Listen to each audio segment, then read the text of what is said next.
శ్రీ బొల్లేటిగుంట గ్రామ వాస్తవ్యాలకు ఈ యొక్క సాయంకాల సమయంలో మీ ముందుకు ఈ రీతిగా పాటలు పాడుకుంటూ రావడానికి వచ్చినటువంటి యొక్క గొప్ప ఉద్దేశం ఏంటి అంటే, యేసు ప్రభు వారు మన యొక్క పాపుల కొరకు ఆయన ఈ లోకానికి 2025 సంవత్సరాల క్రితమే ఆయన రక్షకుడిగా ఆయన ఈ లోకానికి వచ్చారు.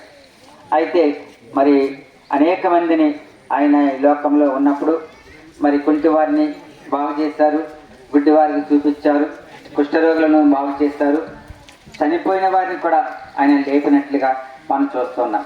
అయితే అట్టి పరిస్థితుల్లో అనేక మంది ఆయన వాక్యాన్ని వినటానికి వచ్చిన వారుగా వారు ఉన్నారు. కొంతమంది ఆయన్ని ప్రశ్నించడానికి వచ్చారు, కొంతమంది మరి స్వస్థత పొందుకున్నారు, కొంతమంది ఆయన సూచక్రియలు మరి చూడటానికి వచ్చారు. కానీ యేసు ప్రభు వారిని ఆ దినాల్లో కూడా నమ్మని వారు అనేక మంది ఉన్నారు. అట్టి పరిస్థితుల్లో నికోదేము అనేక మరి ఆ యొక్క బైబిల్ ఆ యొక్క వ్యాఖ్యానకర్త లేక యూదులకు మరి అధికారి, అటువంటి ఆయన ఏం చెప్తున్నాడంటే, ఆయన రహస్యంగా యేసు ప్రభు వారి దగ్గరికి వెళ్ళి ఆయన మరి యేసు ప్రభు వారు చెప్తున్న బోధలు విని ఆయన్ని మరి ఇంకా విషయాలు తెలుసుకోవడానికి వెళ్ళినప్పుడు ఒక సందర్భంగా యేసు ప్రభు వారు ఒక మాట చెప్పారు. ఒకడు నీటి మూలముగాను మరి ఆత్మ మూలముగాను జన్మించితేనే తప్ప పరలోక రాజ్యంలో చేరడు అని చెప్తున్నారు. ఆయన అంటున్నారు, బోధకుడు యూదులకు ఆయన మరి మతాన్ని బోధించే ఒక అధికారి, మరి ముసలివాడినైన నేను నా తల్లి గర్భంలో తిరిగి ఎలా జన్మించగలను అని ప్రశ్నిస్తున్నాడు. అంటే తిరిగి జన్మించడం అంటే ఆయనకు అర్థం కాలేదు. మరి ఆత్మ మూలంగాను నీటి మూలంగాను జన్మిస్తేనే తప్ప పరలోక రాజ్యంలో చేరలేమని చెప్పినప్పుడు ఆయనకి తిరిగి జన్మించడం అనే మాట అర్థం కాలేదు. కనుక అట్టి పరిస్థితుల్లో ఆయన మరి యేసు ప్రభు వారి యొక్క వాక్యాన్ని విన్నారు. రహస్యంగా వస్తూ ఉండేవారు యూదులు, ఆనాటి యూదులకు జడిసి. ఈనాడు కూడా అనేక మంది చెప్పేది ఏమిటంటే, మనము మొన్ననే మరి క్రిస్మస్ జరుపుకున్నాం, అలాగే నూతన సంవత్సరం జరుపుకున్నాం, ఇంకా కొద్ది రోజుల్లో ఈస్టర్ కూడా మనం జరుపుకోబోతున్నాం.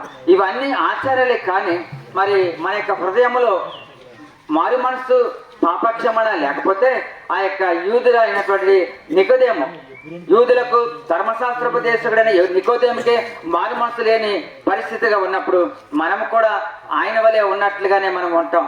ఎంతకాలము ఈ యొక్క ఆచారాలు అలవాట్లో ఉన్నప్పటికీ మారు మనసు పొందకపోతే మనము కూడా ఆ నికోదేము వలె తిరిగి జన్మించలేని అనుభవంలో ఉన్నవారమని వాక్యం ద్వారా మనం గ్రహించవలసిన వారమని. నేను కూడా ఒకప్పుడు ఇలాంటి నామకార్థమైన క్రైస్తత్వంలో ఉన్నవాడని, ఆచారము అలవాట్లతో కూడినటువంటి మరి ఆచారములు ఉన్నవాడని.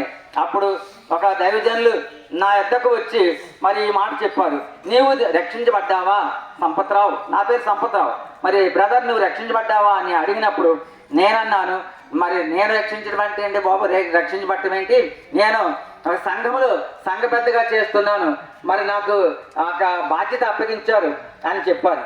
అప్పుడు ఆయన అన్నారు, సేవకులు నువ్వు సంఘ పెద్దగా ఉన్నావో లేకపోతే ట్రెజరర్గా ఉన్నావో అదంతా తర్వాత మాట, కానీ తమ్ముడు నీవు పాప క్షమాపణ నిమిత్తము మారు మనసు పొందావా అని అడిగితే అప్పుడు నేను అన్నాను, మారు మనసు అంటే నాకు తెలవదండి అని చెప్పాను. అప్పుడు చెప్పారు, మరి ఒకడు మన యొక్క పాపాలు యేసు ప్రభు దగ్గర ఒప్పుకుంటే ఆయన మనల్ని క్షమిస్తాడు, అప్పుడు నీవు దేవుని కుమారుడుగా స్వీకరించబడతావు అని వాక్యం చెప్పాడు. కనుక ప్రియ సహోదరుడా, నేను కూడా ఆ యొక్క నికోదేము వలె మరి నేను ఆచారము అలవాట్లో ఉన్నప్పుడు మరి నేను రక్షణ మార్గం ఎరగలేకపోయాను. దేవుని దాసులు వచ్చారు, రక్షణ వాక్యాన్ని నాకు బోధించారు, నేను తిరిగి జన్మించాను. ఇప్పుడు నా యొక్క అనుభవాన్ని మీ ముందు ఈ రీతిగా చెప్పడానికి దేవుడు నాకు అవకాశం ఇచ్చాడు. కాబట్టి ఆచారంలో లేదు, అలవాట్లో లేదు, కానీ మనం మారు మనసు పొందుతాం, పాపక్షమాపణ నిమిత్తం బాప్తిసం పొందుతాం. అప్పుడు మాత్రమే దేవుని రాజ్యంలో మనం వారసులు కాగలం. లేకపోతే మనము మరి ఈ లోకంలో మరణించిన తర్వాత దేవుని రాజ్యంలో మనం పొందలేము, దేవుని రాజ్యాన్ని పొందలేము, దేవుని రాజ్యాన్ని చూడలేము. అందుచేత మీరు మారు మనసు పొందండి, పాప క్షమాపణ నిమిత్తం బాప్తిసం పొందమని దేవుని యొక్క వాక్యం మరి ఈ సమయంలో మీకు హెచ్చరిక చేస్తూ ఉన్నది. దేవుడి ఇచ్చిన వాక్యం దీవించి ఆశ్రయించిన గాక.